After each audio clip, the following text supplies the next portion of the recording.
My name is Daniel, and for a long time I felt like my evenings after work were disappearing. Every day I came home, dropped my bag near the door, kicked off my shoes, and thought, finally I can rest. But instead of actually resting, I wasted hours scrolling on my phone, watching random videos or switching between TV channels. Maybe you know that feeling. You come home tired. You don't want to think too much. You just want to relax. But the strange thing is, the more I tried to relax this way, the worse I felt. At the end of the evening, I wasn't calm. I wasn't rested. I was just empty. I remember one night very clearly. It was a Tuesday. I had finished work at 6 o'clock, and by the time I got home, it was almost 7. I ate some fast food, sat on the couch, and told myself I'd watch a short TV show before bed. But when I looked at the clock again, it was almost midnight. My stomach felt heavy, my head was buzzing, and my heart was restless. I thought, what am I doing with my life? Why do I waste all my evenings like this? That night, I couldn't fall asleep. My mind kept repeating one question. Is this how I want to spend my life? The answer was no, but I didn't know how to change. The next morning at work, I was tired and annoyed. My boss gave me an extra project, and I almost snapped at him. I realized that my evenings were not just lost hours. They were actually hurting my mornings, my work, and even my relationships. Something had to change. I didn't change everything overnight. Big changes are hard, but I started with small steps. Over time, those steps added up, and little by little, my evenings became the most valuable part of my day. In this story, I want to share with you the 5 powerful things I did to stop wasting my evenings after work. They are simple, but they changed my life. They made me feel more focused, calmer, and more productive, not just in the evenings, but all day long. Let me tell you about the first one. 1. I created a transition ritual after work. For a long time, I didn't realize that my problem started the moment I walked into my apartment. I went directly from work mode into lazy mode. There was no middle space, no mental bridge. One moment I was stressed from work. The next moment I was lying on the couch. That sudden change tricked my brain. It thought, okay, the day is over. Just waste time now. One day, I read an article about athletes. It said that many athletes use rituals before a game, like putting on their shoes in a certain way, listening to a specific song, or saying a short prayer. These rituals tell their minds, it's game time. I thought, what if I had a ritual for after work? Something that told my brain, the workday is finished, and now it's time for a different kind of evening. So I decided to experiment. At first, my ritual was very simple. As soon as I came home, I put my phone in a drawer, changed into comfortable clothes, and made myself a cup of tea. While drinking the tea, I sat near the window and took 5 slow breaths. I didn't check messages. I didn't turn on the TV. I just let myself feel the shift. Work was over and my evening had begun. It may sound small, but it felt powerful. For the first time in years, I wasn't rushing into my usual bad habits. I was giving myself space to reset. After a week, I added something else. I started writing down one sentence about my workday in a little notebook. Sometimes it was, today was stressful, but I finished a report. Other times it was, I'm glad I had lunch with Sarah. That one sentence closed the work chapter in my mind. It helped me let go of the stress and leave it on the page. Soon, this ritual became my favorite part of the day. It was only 5 to 10 minutes long, but it gave me control. Instead of falling into my old pattern of wasting time, I felt like I was choosing how to live my evening. And here's the interesting part. The ritual didn't just make my evenings better. It also improved my mornings. When I woke up, I didn't feel as heavy or guilty. My brain had already processed yesterday, so I was ready for today. Creating a transition ritual was the first powerful change I made. It reminded me that small actions can have a big impact. They don't take much time, but they change how you feel. And once I felt the difference, I want to keep going. That was just the beginning. In the next part, I'll share the second powerful thing I did, how I started planning tiny, meaningful activities for my evenings instead of letting time control me. When my transition ritual became a habit, my evenings already felt better. But I noticed something strange. After the ritual, I still didn't always know what to do with myself. Yes, I wasn't rushing the couch anymore. Yes, I wasn't drowning in endless videos or phone scrolling. But sometimes I just stood in the kitchen thinking, okay, now what? And when you don't know what to do, it's very easy to fall back into old habits. That's when I made my second powerful change. I started planning tiny, meaningful activities. At first, I thought planning my evenings meant I had to do something big, like go to the gym every night, or cook a complicated dinner, or work on a side project for hours. But that idea stressed me out. I knew myself. If the plan was too big, I would never follow it. So I changed my thinking. I told myself, I don't need a huge plan. I just need one tiny, meaningful activity each evening. Something small, but something that matters to me. I called it my one tiny thing. My first tiny things. The first week, I tried activities that only took 10 to 20 minutes. One evening, I read 5 pages of a book I had bought months ago, but never opened. Another evening, I wrote a short email to an old friend just to say hi. Another evening, I cleaned one drawer in my desk. Just one. Not the whole desk, just a drawer. And you know what? Those tiny things felt amazing. When I read 5 pages of book, I felt smarter and calmer. When I emailed my friend, I smiled because he replied and we reconnected. When I cleaned the drawer, I looked at it the next day and thought, wow, I actually did something useful. It was such a small effort, but the reward was huge.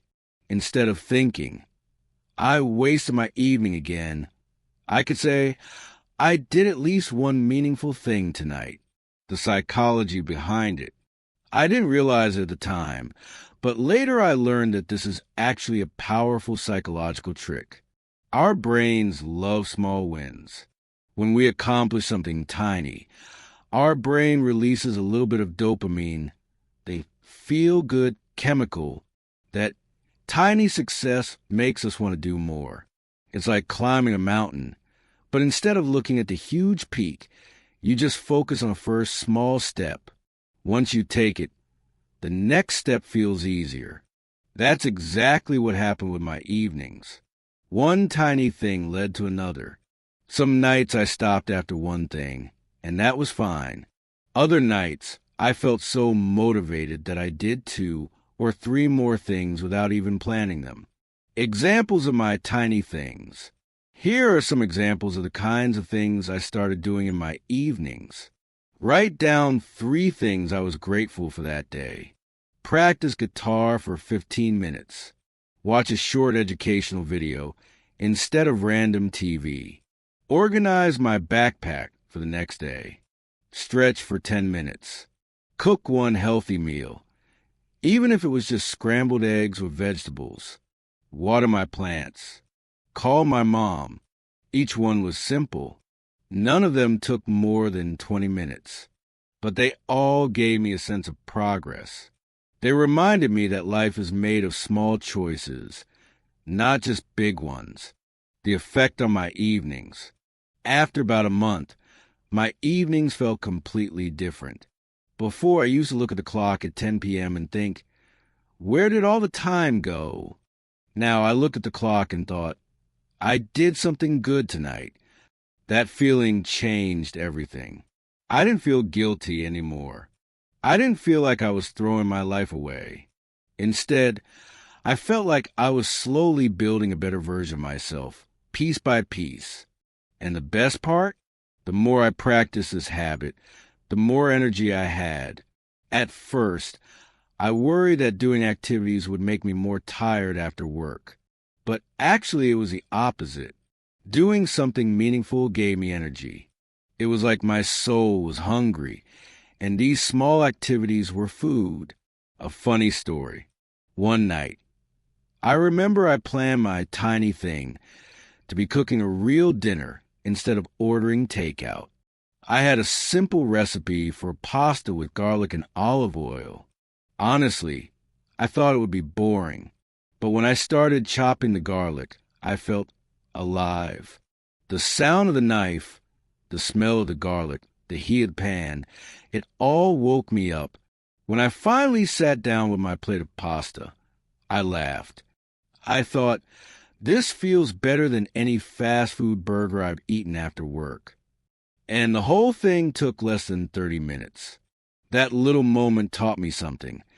Sometimes the activities that look small from the outside feel big on the inside. What I learned, planning one tiny, meaningful activity each evening gave me structure. It stopped me from drifting into endless distractions. It gave me something to look forward to after work. Most importantly, it made me realize this truth. You don't have to do big things to change your life. Small, consistent actions are enough. Once I learned that, I felt unstoppable. The second powerful change set the foundation for everything else. And soon, I was ready for the third one, a change that helped me stop drowning in noise and finally enjoy silence. By this point, my evenings already felt lighter. The transition ritual gave me a fresh start after work. My one tiny thing gave me a sense of purpose, but there was still a problem I couldn't ignore. Even when I was doing something meaningful, I felt restless inside. My mind was always buzzing. Notifications from my phone, messages from friends, random emails, background noise from TV. It all filled my head with clutter.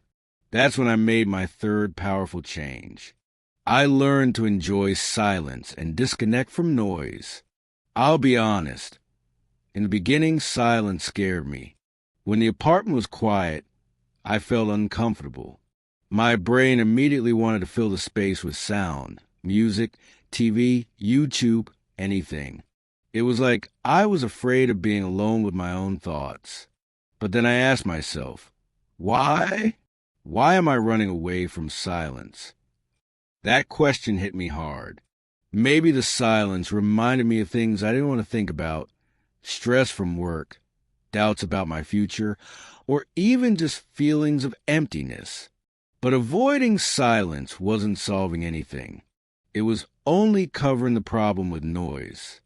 So I decided to face it. My first experiment was silence.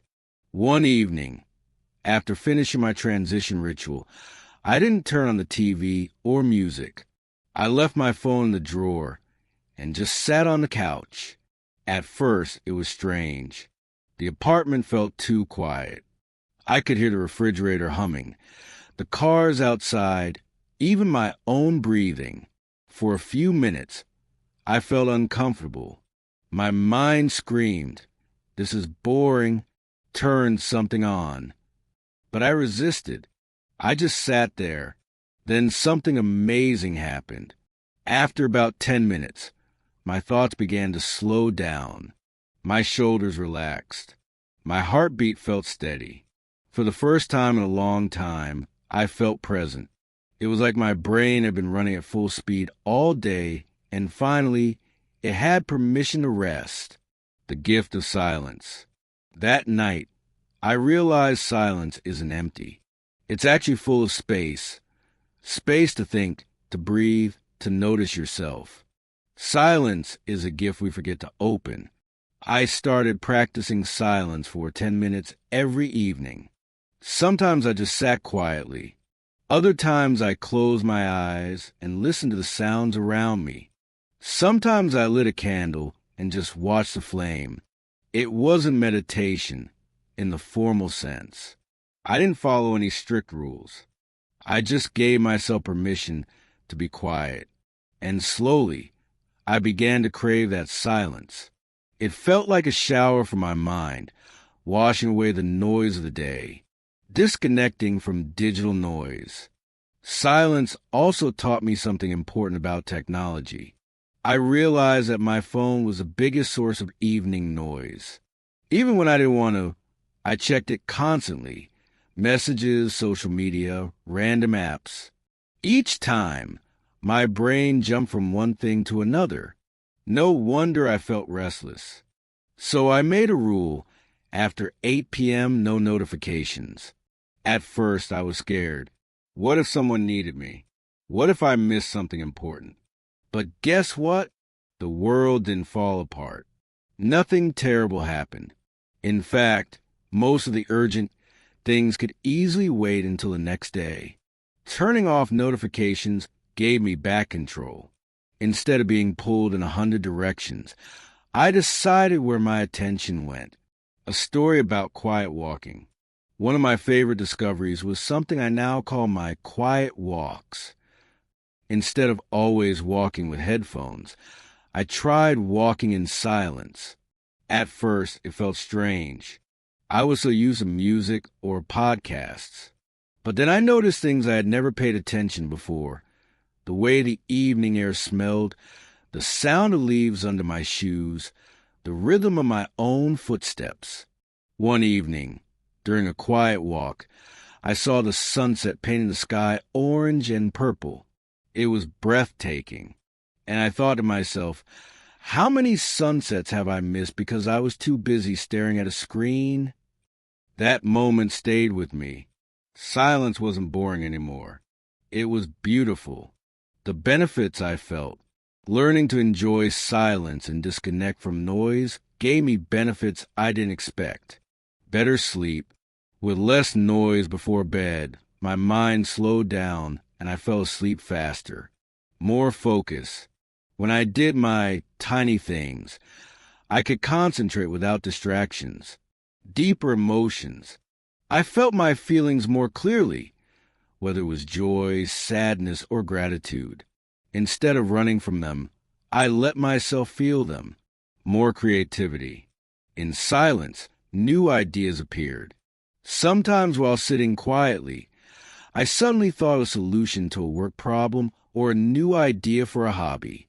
It was like silence unlocked a secret door in my brain that had been closed by constant noise. A lesson from silence. One night, while sitting in silence, I remembered something my grandmother used to say. Silence is not the absence of sound. It is the presence of peace. Back then, I didn't understand. But now I do.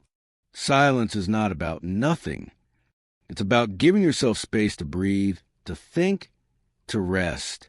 And once I made peace with silence, my evenings transformed.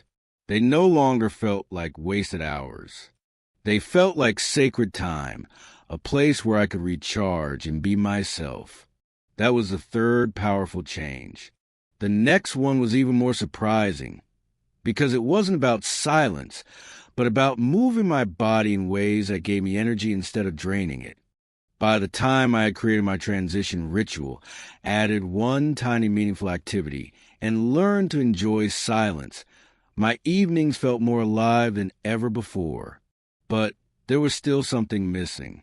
Even with all the good habits, I often came home from work feeling heavy and stiff.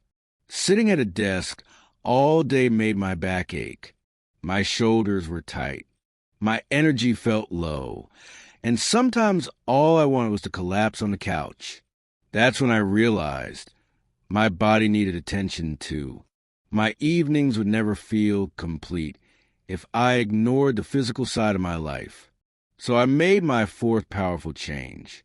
I started moving my body in gentle, energizing ways. At first, I thought exercise after work was impossible.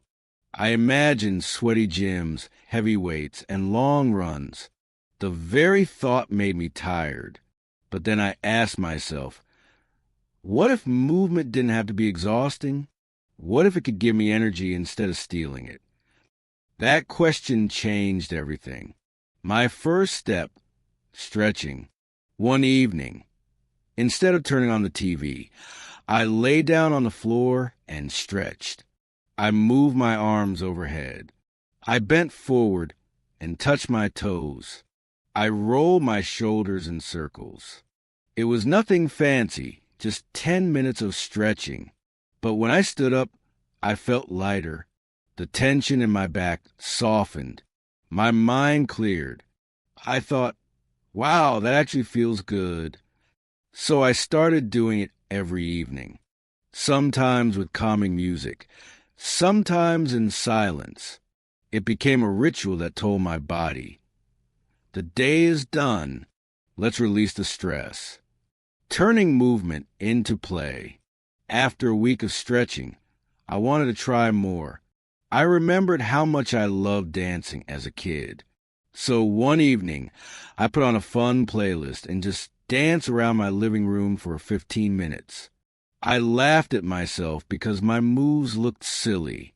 But that was the point. It was fun.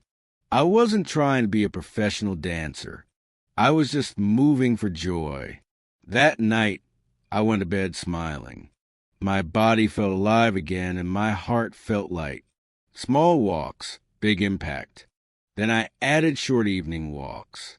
Not power walks, not workouts, just simple, slow walks around my neighborhood. Sometimes I walked in silence. Sometimes I called a friend while walking. Other times I listened to soft music. The movement wasn't intense, but it gave me a burst of energy and helped me let go of the day's stress. I noticed something interesting. When I walked, my thoughts became clearer. Problems from work didn't seem so big anymore. Solutions came naturally. Walking was like free therapy. The key, keep it gentle. One important lesson I learned was that movement in the evening should feel gentle, not punishing. If I pushed myself too hard, I felt drained and couldn't sleep. But if I kept it light, stretching, dancing, walking, I felt calm, happy, and ready for rest. So I made a rule: no hard workouts after 8 p.m. Instead, evenings were for gentle, energizing movement. A story: the night I almost skipped. One night, I came home exhausted. My brain whispered, forget stretching. Just sit on the couch. You've earned it. For a moment, I almost listened, but then I thought, just 5 minutes. That's all. So I rolled out my yoga mat and did 5 minutes of gentle stretches. And something magical happened. After 5 minutes, I felt so good that I want to keep going. Those 5 minutes turned into 20. By the end, I felt completely different, calm, relaxed, and proud that I didn't give up. That night taught me an important lesson. The hardest part is starting. Once you start moving, the energy comes naturally. Benefits I didn't expect. Adding gentle movement to my evenings gave me benefits far beyond what I imagined. Better sleep. My body felt relaxed, and I fell asleep faster. Less pain. My back and shoulders hurt less after long days at work. More energy. Strangely, moving gave me more energy than lying on the couch ever did. Happier mood. Dancing, walking, or stretching always lifted my spirits. More confidence. Taking care of my body reminded me that I was capable of change. It wasn't just about health. It was about feeling alive again. A simple routine that worked. Here's what my evening movement routine often looked like. Stretch for 10 minutes. Focus on my shoulders, back, and legs. Dance or walk for 15 to 20 minutes. Choose whatever felt fun that night. End with deep breaths. Inhale, exhale, and thank my body for carrying me through the day. That's it. Simple, gentle, and powerful. What I learned through this habit, I learned something important. The body and mind are connected. When you move your body, your mind heals too. Before, I thought evenings were only for mental rest, TV, scrolling, or reading. But once I added physical movement, I discovered a deeper kind of rest. My body felt free and my mind followed. That was my fourth powerful change. And it set the stage for the final one. The change that tied everything together and gave my evenings a true sense of purpose. By now, my evenings were completely different from before. I had a transition ritual to reset after work. I had one tiny meaningful activity to give my evenings purpose. I had silence to calm my mind and movement to refresh my body. But something was still missing. Even with all these changes, I sometimes ask myself at the end of the day, what does all this mean? Why am I doing it? That's when I realized the truth. I needed a bigger sense of purpose.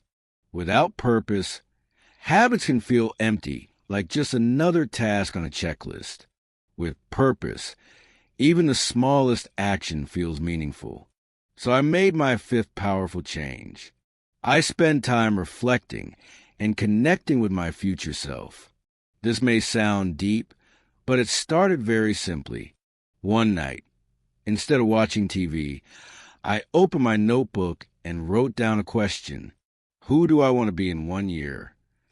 At first, my answers were short and a little vague. Healthier, happier, less stressed. But the more I wrote, the clearer it became. I wanted to be someone who felt proud of how he used his time. I wanted to be someone who built meaningful relationships, took care of his body, and created something valuable in life. Writing this down gave me a new kind of energy. It felt like I was meeting my future self on paper. And every evening when I made good choices, I was taking one small step toward that future version of me, creating my evening journal. After that, I started journaling a little bit every night. Nothing complicated, just 5 minutes. Sometimes I wrote about my day. Sometimes I wrote one thing I learned. Sometimes I wrote what I was grateful for. It wasn't about writing perfectly. It was about connecting with myself. And slowly I began to notice patterns. On nights when I followed my rituals, did my tiny activity, enjoyed silence, and moved my body, my journal entries were full of peace and pride. On nights when I slipped back into old habits, my writing felt rushed, negative, or empty. This reflection gave me proof. My new habits were working. Letters to my future self. One evening, I tried something new. I wrote a short letter to my future self, 1 year from now. I started like this. Dear Daniel, I hope you're still taking care of your evenings. I hope you are stronger, calmer, and more focused. Remember, the choices you make today create the person you become tomorrow. It felt strange at first, but also powerful. I was reminding myself that every evening mattered, not just for today, but for my whole life. The power of purpose. This habit gave my evenings a deeper meaning.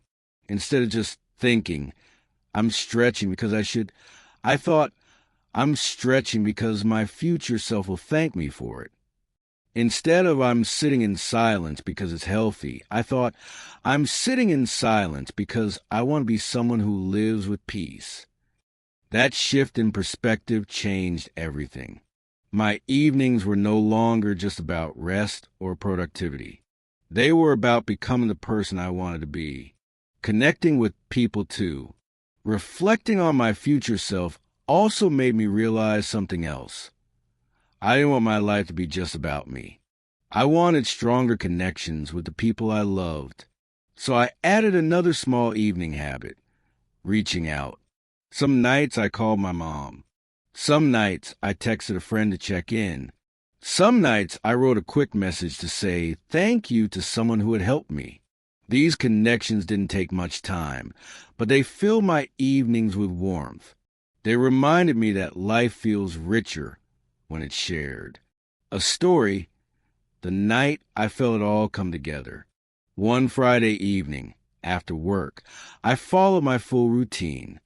I did my transition ritual with tea and journaling one sentence about my day. I cooked a small, healthy meal as my tiny thing. I sat in silence for 10 minutes and breathed deeply. I stretched for 15 minutes and danced to one song in my living room. I wrote a short reflection about my future self and sent a message to a friend. When I finally sat down on the couch, I felt different. Not guilty, not restless, not empty, just calm, proud, and alive. I realized something important. I hadn't wasted my evening. I had lived it. That moment stayed with me. It was proof that small, simple choices really can transform an ordinary life. The 5 powerful changes summarized. Looking back, these were the 5 powerful things I did to stop wasting my evenings after work. Created a transition ritual to separate work from rest. Planned one tiny meaningful activity to give each evening purpose. Learn to enjoy silence and disconnect from noise to find peace. Move my body gently to release stress and feel alive. Reflected and connected with my future self to give my evenings meaning. Together, these changes turn my evenings into a time of growth, calm, and joy. Final thoughts. Now, when I think back to the old days, hours lost on the couch, endless scrolling, late nights full of guilt, I feel grateful that I made a change. Because the truth is, our evenings are not extra time to waste. They are the second half of our lives. They are the hours when we can heal from the day, connect with ourselves, and build the future we want. And here's the most important lesson I learned. You don't need huge changes to transform your life. You just need small, consistent actions done with purpose. That's how I stopped wasting my evenings after work. And if I could do it, so can you.